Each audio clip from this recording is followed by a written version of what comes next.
Target with PS Parihar channel में आपका स्वागत है। आज की इस वीडियो में हम लोग बात करेंगे सबसे पहले यूपी ट्रिपल एससी की भर्तियों की, खासतौर से मुख्य सेविका परीक्षा की संभावित कट ऑफ की आंसर की चर्चा करेंगे और परिणाम की। उसके बाद में थोड़ा सा एजीटीए के बारे में चर्चा करेंगे और बाद में हम लोग बात करने वाले हैं शिक्षक भर्तियों की। तो वीडियो को जल्दी से लाइक कर दें, शेयर कर दें और जिन छात्रों ने चैनल को अभी भी सब्सक्राइब ना किया हो तो जल्दी से सब्सक्राइब कर लें ताकि आप लोगों को इसी प्रकार की ऑथेंटिक अपडेट से सबसे पहले मिलती रहे। चलिए शुरू करते हैं। बात करते हैं मुख्य सेविका की। तो पेपर तो आप लोगों ने देख ही लिया होगा और इसके बारे में जब एग्जाम हुआ था तब मैंने इसका विश्लेषण भी किया था और आप लोगों को जानकारी भी दी थी कि किस तरीके के रुझान विद्यार्थियों का क्या कहना, किस प्रकार का पेपर आया। पेपर निश्चित तौर पर चौंकाने वाला आया था। जो विद्यार्थियों ने पढ़ा था वो बिल्कुल नहीं आया और जो नहीं पढ़ा था वही आया। हालांकि पेपर ना बहुत ज़्यादा कठिन था, ना बहुत ज़्यादा आसान था, मैंने पहले भी कहा था, लेकिन उम्मीद से थोड़ा सा ज़्यादा कठिन था। अब यूपी ट्रिपल एससी हो, चाहे वो बीपीएससी की शिक्षक भर्ती हो या अन्य भर्तियां हो, अब ज़्यादातर जो पैटर्न है वो बदल गया है। अब वन लाइनर नहीं आता है, इसीलिए मैं हमेशा आप लोगों से कहा करता हूं कि थोड़ा सा डिस्क्रिप्टिव, थोड़ा सा थ्योरी पढ़ने की कोशिश किया करें। लेकिन विद्यार्थियों का जो इंटरेस्ट है वो आजकल वन लाइनर ज़्यादा रहता है, चाहे वो ऑनलाइन क्लासेज में भी हो तो वो ज़्यादा ऐसा नहीं है कि ऑनलाइन क्लासेज में थ्योरी नहीं पढ़ाई जाती है, लेकिन ऑनलाइन क्लासेज वाले टीचर क्या करें, जब आप थ्योरी नहीं पढ़ेंगे, व्यू नहीं आएंगे और आप लोग केवल वन लाइनर पढ़ते हैं, ऑब्जेक्टिव क्वेश्चन ज़्यादा पढ़ते हैं, मामला यही बिगड़ जाता है और बाद में कुछ फंसता नहीं है। थोड़ा सा भी घुमा करके प्रश्न आते हैं, आप लोग कर नहीं पाते हैं। वही हाल मुख्य सेविका की परीक्षा में भी हुआ। पेपर कठिन बिल्कुल भी नहीं था, लेकिन हाँ थ्योरी से क्वेश्चन पूछे गए थे, थोड़ा अंदर से क्वेश्चन पूछे गए थे। अगर आप लोगों ने थ्योरी पढ़ी होती तो आप लोग निश्चित तौर पर और बेहतर कर सकते थे, लेकिन घबराने की बात नहीं है। मैं कट ऑफ बताऊं, कट ऑफ ज्यादा नहीं जा रहा है। यहाँ पर आप लोगों ने देखा होगा पेपर के विश्लेषण में कि जो दिवस वगैरह है और जो सोशियोलॉजी है उससे बहुत कम क्वेश्चन पूछे गए। एक तरीके से नगण्य, ज्यादातर जो क्वेश्चन थे वो होम साइंस से पूछे गए। साइंस के क्वेश्चन आप लोगों को यहाँ पर ज़्यादा देखने को मिल गए होंगे और यही कारण था कि विद्यार्थियों को थोड़ा सा झटका लगा, विद्यार्थियों को पेपर बैलेंस नहीं लगा। हाँ बात तो सही है, पेपर बैलेंस बिल्कुल भी नहीं था और जितना प्राथमिकता होम साइंस को देनी चाहिए थी उतना ही सोशियोलॉजी को भी देना चाहिए था। ऐसा लेकिन नहीं हुआ। हालांकि ऐसा कोई निश्चित भी नहीं है, कुछ भी पूछ सकता है। ये यूपी ट्रिपल एससी का विवेक है। हम लोगों ने देखा है कि यूपी ट्रिपल एससी हिंदी में कभी कभी अचानक से साहित्य के बहुत सारे क्वेश्चन आ जाते हैं, कभी कभी साहित्य का नहीं आता है और केवल ग्रामर का पूछ देता है। अलंकार, संधियां, विश्लेषण, विशेष विशेषण, बहुत सारी जो चीज़ें वो आ जाती हैं। एक भी पुस्तक का नाम नहीं पूछा जाता है, तो वो तो खैर अपना होता रहता है, वो कुछ भी कर सकता है और इसके लिए आप लोगों को पहले से ही तैयार होना चाहिए। खैर हम लोग बात करते हैं कि किस पाली का पेपर कठिन था, किस पाली का पेपर सरल था। तो थोड़ा सा जो विद्यार्थियों का मानना है, मेरा मानना तो है कि दोनों पेपर लगभग समान थे, लेकिन ज़्यादातर जो विद्यार्थियों का कहना है, कमेंट बॉक्स में डायरेक्ट तो मुझसे बात होती है, बहुत सारे विद्यार्थियों ने फ़ोन भी किया पेपर देने के बाद छात्राओं ने, और उनका ये कहना था कि सेकेंड पेपर की जो छात्राएं थी उनका दर्द ज़्यादा था और उनका ये कहना था कि सर बहुत पढ़ना पड़ गया, बहुत समय लग गया, समझ में नहीं आ रहा था और इसकी वजह से मुझे लगता है कि थोड़ा सा जो अंतर है वो द्वितीय पाली में ज़्यादा रहेगा, यानी कठिन रहेगा और इसका जो लाभ है वो भी विद्यार्थियों को मिलेगा। क्योंकि देखो दो पालियों में पेपर हुआ, निश्चित तौर पर नॉर्मलाइजेशन होगा।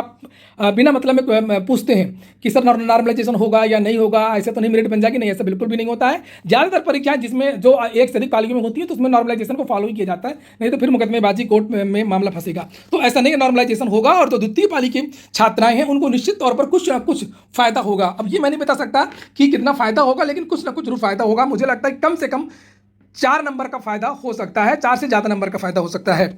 और यूपी ट्रिपल एससी की बहुत सारी परीक्षाओं का विश्लेषण करें नॉर्मलाइजेशन में तो ऐसा नहीं है, काफ़ी अंतर भी देखने को मिला है। लोअर मेंस में देख लीजिए 20-20 नंबर का अंतर आ गया था, लोअर मेंस 2019 वाला।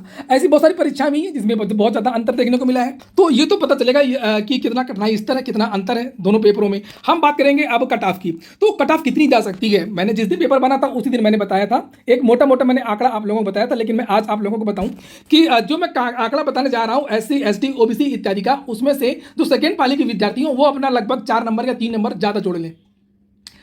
मतलब उनके इतने नंबर बढ़ेंगे। 2692 पदों के लिए भर्ती हो रही थी और परीक्षा दिया है लगभग 34,995 छात्राओं ने और 45,861 छात्राओं को शॉर्ट लिस्टिंग की गई थी, परीक्षा के लिए बुलाए गए थे, यानी कि उपस्थिति लगभग 76% थी। तो 34,995 पदों की संख्या लगभग 2700 है। निश्चित तौर पर लगभग 2.5 गुना या 3 गुना छात्राओं को डीवी के लिए बुलाया जाएगा। तो वहीं पर बात करें हम लोग जनरल की कट ऑफ कितनी हो सकती है, तो जनरल की कट ऑफ जो आंकड़े निकल करके आ रहे हैं कि वो लगभग 60 के आसपास हो सकती है। 1 या 2 क्वेश्चन आगे पीछे होगा। ये कोई रामबाण नहीं है, अभी ऑफिशियल आंसर की भी नहीं आई है और ऑफिशियल आंसर की से निश्चित तौर पर विद्यार्थियों के अभी नंबर कम होंगे, तो ये कट ऑफ कम होगी। क्योंकि ये जो कट ऑफ मैंने बनाई वो विद्यार्थियों के कहने पर ही बनाई है, जो विद्यार्थियों ने बताया है मुझको। तो अभी विद्यार्थियों के नंबर कम होंगे तो कट ऑफ भी कम होगी। तो अभी फिलहाल जो विद्यार्थियों के आंकड़े आए हैं बहुत सारे विद्यार्थियों के, उसके अनुसार ये मैंने बनाया है। ये जो 60 नंबर फर्स्ट मीटिंग के छात्राओं का है और उसके बाद में अगर हम लोग बात करें सेकेंड मीटिंग, तो सेकेंड मीटिंग के जो भी हैं छात्राएं हैं वो अपना स्कोर 56 के आसपास समझें उनका हो जाएगा। यहाँ पर 60, यहाँ पर 56, तो अब जो भी मैं लिस्ट नीचे बनाऊंगा तो आप लोग इसी तरीके से 3 या 4 क्वेश्चन अपना कम करके समझ लीजिएगा। जनरल में कोई अभी मैं कमी नहीं करूंगा, ओबीसी में भी लगभग 60 या 1-2 नंबर का ही अंतर रहेगा। एससी में निश्चित तौर पर आप लोगों को अंतर देखने को मिलेगा। एससी कट ऑफ 50 के आसपास हो सकती है और इधर आपकी 45 के आसपास हो सकती है, 45 के आसपास। एसटी की कट ऑफ 44 के आसपास हो सकती है यहाँ पर, और यहाँ पर 42 या 41 जो भी है, थोड़ा बहुत अंतर यहाँ पर रहेगा। और अगर हम लोग फिजिकल हैंडीकैप्ड के बारे में सोचें तो फिजिकल हैंडीकैप्ड की जो कट ऑफ है वो भी लगभग 40 ही मानिए, क्योंकि पीएच वालों का कभी ज़्यादा कभी कम कर दिया जाता है रिजर्वेशन को लेकर के, इसके सही आंकड़े भी नहीं है, इसलिए मैं ज़्यादा कुछ तो पीएच वालों के लिए नहीं बताऊंगा, लेकिन 40 तक विद्यार्थी मुझे मिले और अच्छे विद्यार्थी हैं। तो जनरल, ओबीसी, ईडब्ल्यूएस तीनों का लगभग 60 के आसपास, 1-2 क्वेश्चन आगे पीछे। एससी का 50 के आसपास जैसे मैंने बताया, और एसटी का 44 के आसपास। फर्स्ट मीटिंग के छात्रों का है ये। आंसर की आपकी अगले सप्ताह जारी होगी, सोमवार या मंगलवार को जारी हो जाएगी, और दिसंबर में आप लोगों का परिणाम जारी हो सकता है। अब हम लोग बात करने वाले हैं शिक्षक भर्तियों की, लेकिन उसके पहले जानकारी दे दूं कि 27 तारीख को यानी कि कल एजीटीए के विद्यार्थी लोक सेवा आयोग पर प्रदर्शन करेंगे। ये टाइमिंग लिखी हुई है 10 साढ़े 10 बजे की। तो जो भी विद्यार्थी चाहते हो कि एजीटीए की नई वैकेंसी आए तो जल्द से जल्द लोक सेवा आयोग पहुँचे, क्योंकि अभी यहाँ से बताया जा रहा है कि लगभग 150 विद्यार्थियों का जो डाटा है वो UPSSC नहीं भेजा गया है। बात होगी शिक्षक भर्तियों की, तो जैसा कि आज के सुबह के समाचार पत्रों के माध्यम से जानकारी दी गई थी कि सीएम ने समीक्षा की है बेसिक विभाग में सहायक अध्यापक के 51,112, खंड शिक्षा अधिकारी के 34, कनिष्ठ सहायक के 875 और परिचारक के 3919 पद रिक्त हैं। तो देखिए, चुनाव का समय है, सरकार तो घोषणा करेगी, समीक्षा भी करेगी, बहुत ज़्यादा भाग दौड़ करेगी, लेकिन आप लोगों को इसके लिए और अधिक दबाव बनाना होगा ताकि ये सारी चीज़ें जो है वो भर्ती में बदलें, विज्ञापन में बदलें, नोटिफिकेशन में बदलें। भर्तियों में जो तेज़ी आनी है वो केवल पुलिस विभाग की भर्ती में तेज़ी देखने को थोड़ा सा मिलेगी, और थोड़ा सा अंतर आएगा UPSSC में। UPSSC में चूंकि क्षमता ही नहीं ना UPSSC की बहुत ज़्यादा, तो वो बहुत ज़्यादा तेज़ी कर भी नहीं सकता है, तो लेकिन थोड़ा सा अंतर देखने को मिलेगा क्योंकि वो शासन के प्रभाव में रहता है। ये बात सही है, मुख्यमंत्री को भी पता, सभी अधिकारियों को भी पता कि प्रदेश में वास्तव में बेसिक में पद रिक्त हैं, निश्चित तौर पर रिक्त हैं, और इसलिए यहाँ पर विद्यार्थियों ने ये भेजा मेरे पास 2 अक्टूबर को प्राथमिक शिक्षक भर्ती के लिए धरना प्रदर्शन है। और इस तरीके से आप लोगों को चुनावों के पहले जब भी इस तरीके से कहा जाए तो वहाँ पर ज़्यादा संख्या में विद्यार्थी उपस्थित हों। बीएड वर्सेस बीएसटीसी की लड़ाई बहुत हो गई है, अब थोड़ा सा लड़ाई आप लोग लड़ लें नई शिक्षक भर्ती के लिए। बीएड के बाहर निकलने से आप लोगों को नौकरी तो मिल नहीं जाएगी, अगर भर्ती ही नहीं आएगी, तो थोड़ा सा इधर भी आप लोग दिमाग लगाएं। जश्न का समय समाप्त हो चुका है और अब आप लोग काम पर लग जाइए।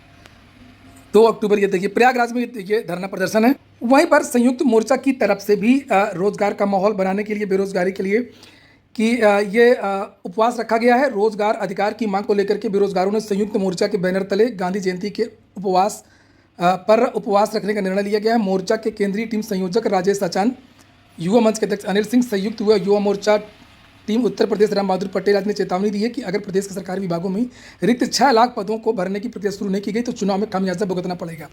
भर्तियां आती है या नहीं आती हैं, लेकिन ये तो मुख्यमंत्री मान गए कि वास्तव में उत्तर प्रदेश में लाखों पद रिक्त हैं, चाहे वो माध्यमिक के हों, देख सकते हैं आप लोग 41,000, 22,000 इत्यादि, चाहे वो बेसिक के हों, चाहे वो अन्य विभागों के पद हों। तो 2 अक्टूबर के लिए आप लोग तैयार रहिए। पूरा वीडियो सुनने के लिए बहुत बहुत धन्यवाद।